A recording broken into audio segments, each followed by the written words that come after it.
Here is a question. Read it carefully and think about the answer. Let us solve it step by step.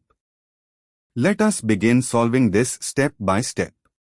The structure shown is 1,2-desubstituted cyclopentane. Looking at the drawing, the cyclopentane ring has two substituents on adjacent carbons. One carbon bears an ethyl group, C2H5, and the other carbon bears a methyl or ethyl group, making it a desubstituted cyclopentane, specifically 1-ethyl-2-methylcyclopentane or similar 1,2-desubstituted cyclopentane. Let us first understand the key concept here.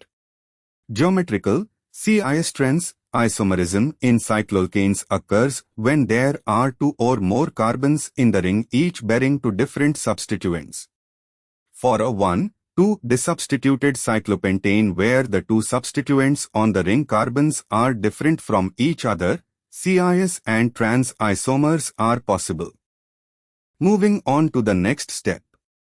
For a 1,2-desubstituted cyclopentane with two different substituents, one being ethyl and one being methyl, or two different groups, there are exactly two geometrical isomers, the CIS isomer, both substituents on the same face of the ring, and the trans isomer, substituents on opposite faces of the ring.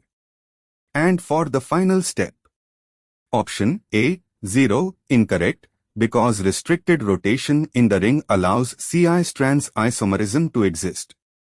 Option C, 3, incorrect, a simple 1,2-desubstituted cyclopentane with two different groups gives only two geometrical isomers, not 3. Option D, 4, incorrect, 4 would require two stereocenters each with two different substituents in a more complex arrangement. The compound is a 1,2-desubstituted cyclopentane giving two geometrical isomers, CIS and trans. Therefore, the correct answer is B. Therefore, the correct answer is option B.